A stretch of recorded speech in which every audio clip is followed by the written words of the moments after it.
Assalamualaikum warahmatullahi wabarakatuh. Halo pemirsa, kembali lagi bersama saya di MUI Sepekan, program yang menyajikan rangkuman berita-berita penting dan menarik dari Majelis Ulama Indonesia selama sepekan terakhir.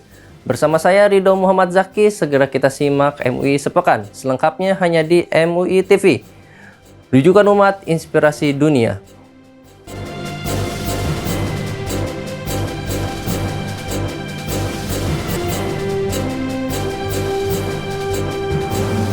Kita masuk berita pertama pemirsa.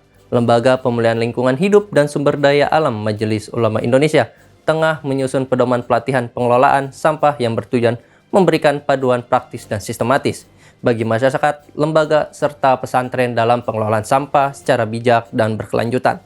Dengan adanya pedoman ini diharapkan mampu mengurangi dampak lingkungan sekaligus membentuk perilaku peduli lingkungan di kalangan umat. Berikut liputannya.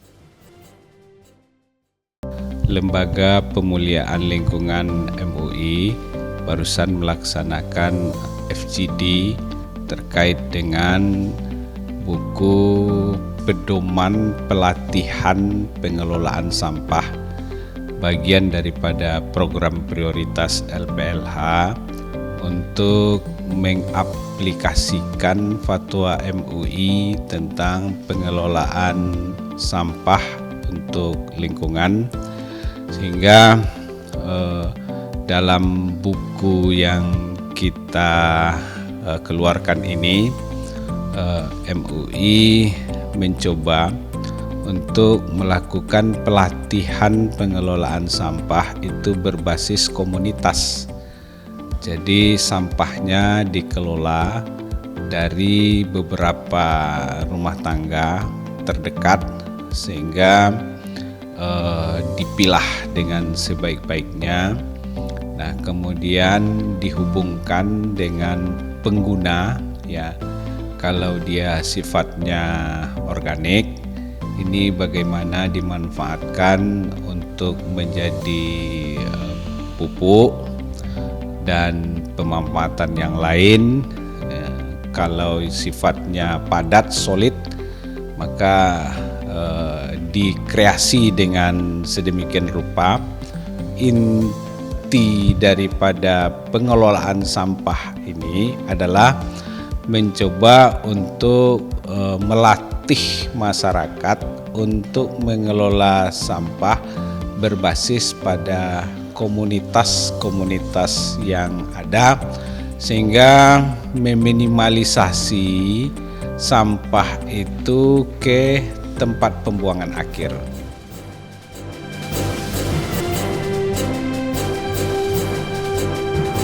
Penceramah agama yang berasal dari India, Dr. Zakir Naik melakukan silaturahim ke Majelis Ulama Indonesia dan menyampaikan kekaguman terhadap wajah Islam di Indonesia yang dinilai moderat, toleran, dan mampu hidup harmonis di tengah keberagaman. Ia juga mengapresiasi peran MUI dalam membimbing umat serta menjaga kemurnian ajaran Islam. Berikut liputannya. Pada kesempatan ini kita telah menerima kunjungan dari Dr. Zakir Naik dari India yang sudah lama tinggal di Malaysia. Dalam kunjungannya ke Indonesia, ini merupakan rangkaian terakhir. Tadi beliau menjelaskan bahwa pada kunjungan ini beliau mengadakan atau itu ceramah atau diskusi di beberapa kota di Jawa, yaitu di Solo, Malang, Bandung, dan Jakarta. Sebelum ke Majelis Ulama, beliau sempat juga ke Flores, Labuan Bajo. Alhamdulillah, ini merupakan kesempatan yang kedua beliau ke Jakarta, ketemu Majelis Ulama. Beliau menjelaskan, menekankan dua hal. Pertama, untuk membangun umat ya yang kuat, ya, kuntum khaira ummatin ukhrijat linnasi ta'muruna bil ma'ruf, yaitu membentuk umat yang kuat untuk melaksanakan amar ma'ruf nahi mungkar. Yang kedua, menyerukan persatuan.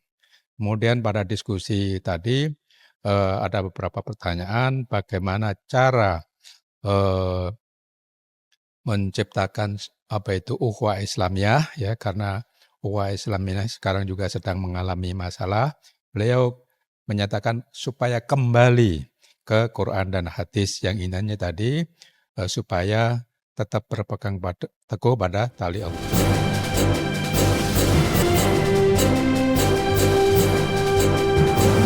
Kita masuk berita selanjutnya. Pemirsa, Ketua Majelis Ulama Indonesia, Kiai Haji Masduki Baidlawi menghimbau aparat keamanan untuk mengedepankan pendekatan persuasif dalam menyikapi insiden pengibaran bendera One Piece yang menimbulkan polemik di tengah masyarakat. Kiai Haji Masduki juga menilai pentingnya klarifikasi dan edukasi kepada pihak terkait agar tidak menimbulkan kesalahpahaman, serta mengingatkan perlunya menjaga ketertiban dalam persatuan dengan tetap menghormati norma budaya dan agama. Berikut liputannya. Aktivitas saya kira banyak dilakukan selama ini dan itu juga sangat bagus. Misalnya ada orang yang menyelam ke dasar lautan dengan mengibarkan bendera. Para pendaki gunung itu mereka mengibarkan di atas puncak gunung, mengibarkan bendera merah putih dalam nuansa kebangsaan seperti itu. Ini saya kira kondisi yang sangat bagus. Nah tiba-tiba ada bendera lain, One Piece, yang justru nuansanya adalah nuansa yang bertentangan dengan suasana kebangsaan itu.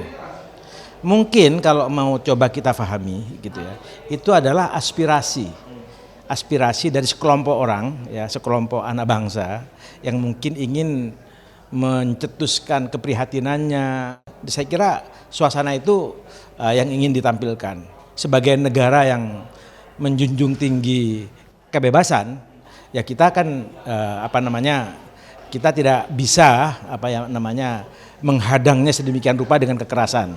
Tapi setidak-tidaknya itu tidak tepat waktu dan sebaiknya kita himbau kepada para generasi muda yang mengibarkan hal-hal seperti itu. Saya kira waktunya tidak pas karena memang sebaiknya negara yang sekarang dalam proses transisi dari Presiden Jokowi ke Presiden Prabowo, lalu kondisi ekonominya juga masih penuh tantangan ke depan yang harus kita bangun. Ini memang membutuhkan suasana-suasana di bulan Agustus ini untuk membangun batin bangsa yang semangat ke depan untuk membangun.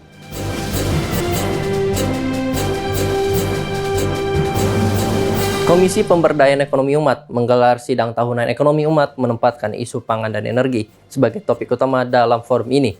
Para tokoh, akademisi, dan pemangku kebijakan membahas langkah konkret untuk memperkuat kedaulatan pangan, mengoptimalkan sumber daya energi terbarukan, serta mendorong kolaborasi lintas sektor guna mewujudkan ekonomi umat yang mandiri, berkelanjutan, dan berdaya saing. Berikut liputannya. Tadi seperti disampaikan sebagai sodikul hukumah, artinya sebagai mitra pemerintah. Memang kita tahu bahwa program pemerintah 2026 ini memang fokus utamanya adalah sektor pangan dan energi.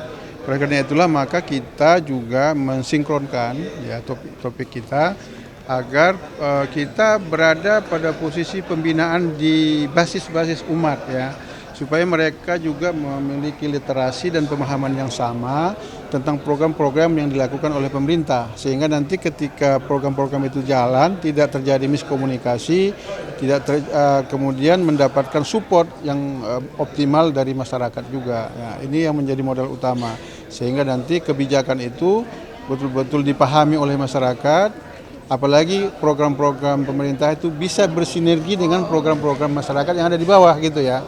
Nah, jadi program itu sinkron supaya nanti tidak terjadi perbedaan antara yang dilakukan pemerintah dengan yang dilakukan oleh masyarakat gitu. Nah, ini yang coba kita fasilitasi dari MUI. Karena MUI ini kan menghimpun ormas-ormas Islam dan seluruh stakeholder umat ini ada berhimpun di MUI. Nah, inilah kita berikan pemahaman, literasi supaya kita bisa bersinergi dengan pemerintah di dalam menjalankan program-program baik itu menyangkut program keumatan maupun kebangsaan gitu. Karena kita tidak bisa tentu terlepas dari kebijakan-kebijakan negara di dalam menjalankan aktivitas di berbagai sektor ya, termasuk pangan dan energi. Ini hadir dari seluruh Indonesia. Ya, mereka ingin menyampaikan berbagai realitas tentang kondisi ekonomi kita yang ada di provinsi-provinsi itu. Nah, itu. Jadi ini akan kita akan kita dengarkan, akan kita simpulkan nanti apa-apa yang perlu kita sampaikan.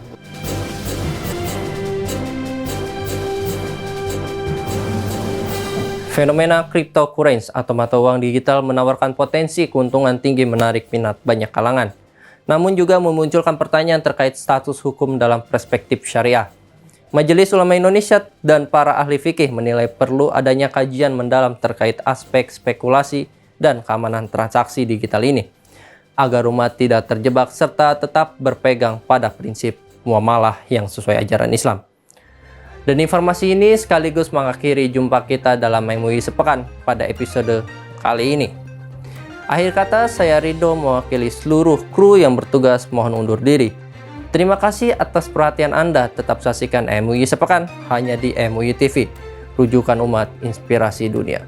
Wassalamualaikum warahmatullahi wabarakatuh.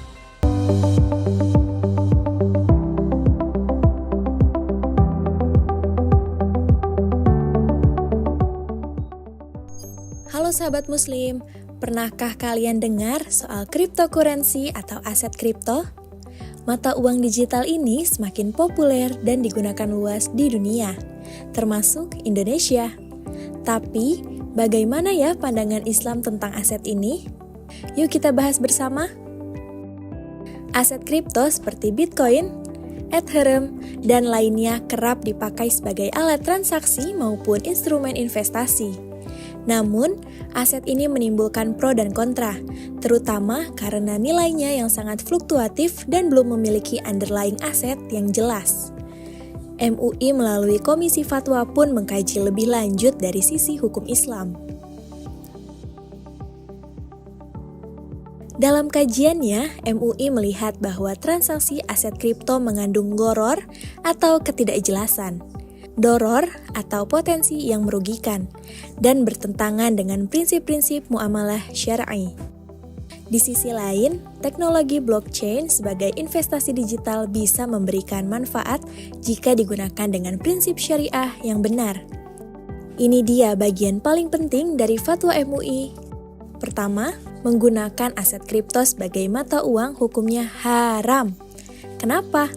Karena mengandung gharar dan doror. Selain itu, aset kripto tidak memenuhi syarat sebagai alat tukar secara syar'i dan tidak memiliki dukungan otoritas resmi dan nilai intrinsik yang jelas.